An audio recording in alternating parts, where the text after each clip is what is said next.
Hello, karibu. Hii ni Mshani Wellness na kwenye somo hili tujifunze dalili za awali kabisa ambazo kama zinajitokeza inaweza ikawa ni ishara kwamba figo zako zipo katika hatua za awali za kuharibika ama inawezekana tayari zimeshaanza kuharibika. Karibu sana. Dalili ya kwanza ni uchovu wa mwili kupita kawaida. Uchovu wa mwili kupita kawaida, na hii hali inaweza ikawa inajitokeza mara kwa mara bila kujali muda. Unakuta ni asubuhi, mchana ama jioni.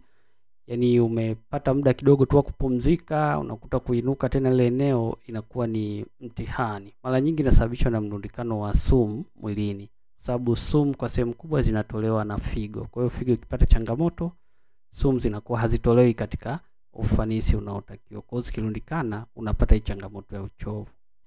Dalili nyingine ni mabadiliko ya mkojo katika kiasi na muonekano.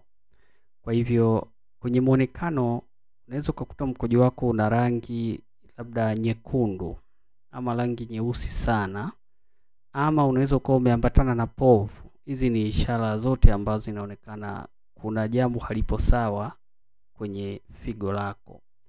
Na kama unakuta mkojo unaambatana na damu, yawezekana kabisa kuna majeraha. Sasa majeraha yanaweza yakawa kwenye figo ama yanaweza yakawa yapo kwenye njia ya mkojo, labda kwenye kibofu ama ureta, ile mirija ya mkojo.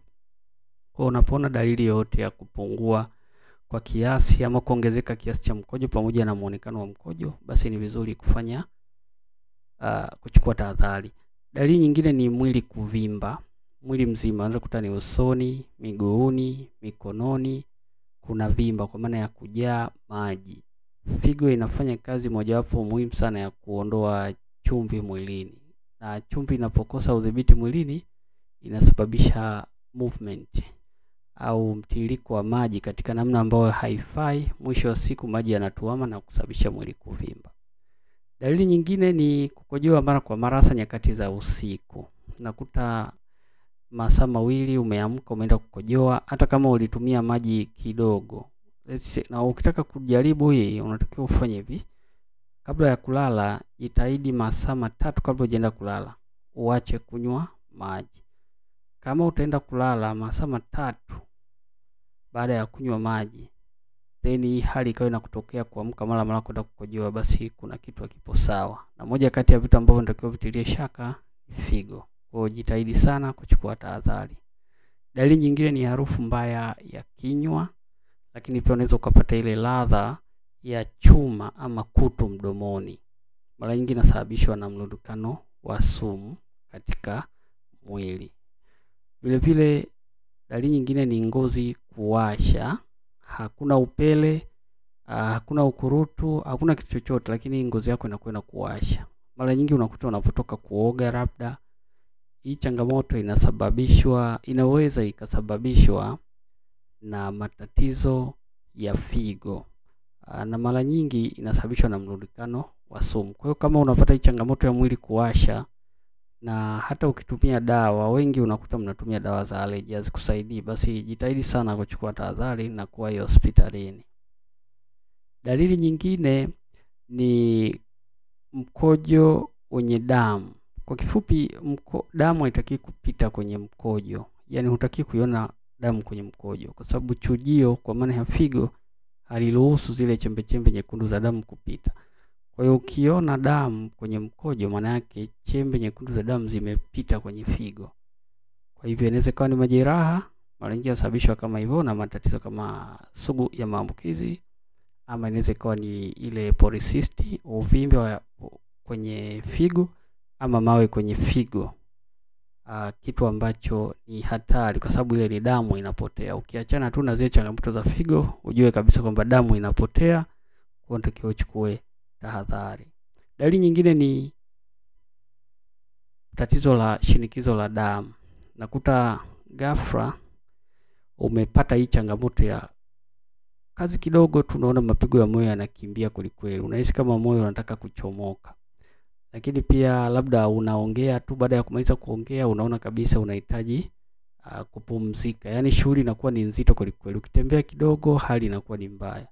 na kama ni mtu wa kupima, basi unaweza kuwa ukienda ukipima unakuta kwa vipindi pressure yako inakuwa iko juu sana. Hichi kitu ni dalili mojawapo kwamba kuna matatizo ya figo. Na hata kama hakuna matatizo ya figo, kama una hii changamoto ya pressure, basi unapelekea kuna athari ama kuna uwezekano mkubwa sana wa kupata matatizo ya figo. Kwa hiyo ni vizuri ukafanya check up mapema. Dalili nyingine ni tatizo la kusahau, matatizo ya akili, kusahau, kuchanganyikiwa, ile kupoteza kumbukumbu. Lakini kuna ile masikio unasikia kama kuna kengele, kama kuna mtu anapiga kelele masikioni. Unakuta kuna sauti fulani, yani zi kwenye masikio.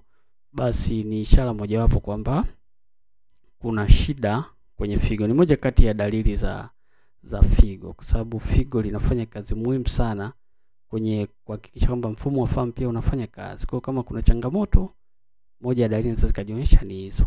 Na dalili nyingine ni maumivu maeneo ya mgongo na mbavu, hasa maeneo ya kuzunguka figo.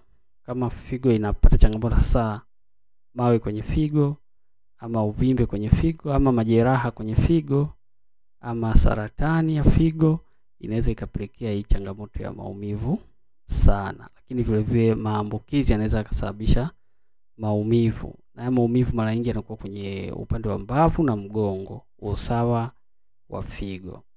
Kwa hivyo unapoona hizi dalili, unatakiwa ufanye kitu kimoja muhimu sana. Uende ukapime kama vitu vinne hivi. Kuna creatinine, kuna urea, kuna kitu inaitwa glomerular filtrate rate ama GFR, na vile vile kwenda kupima kiasi cha protini kwenye mkojo ili kujua figo yako inafanyaje kazi.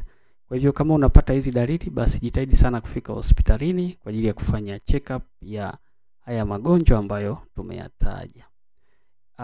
Kama unatamani kupata dondoo na masomo mbalimbali kuhusu afya, basi make sure unatufollow kwenye channel yetu. Vile vile unajiunga na kundi letu la WhatsApp, link ipo kwenye description.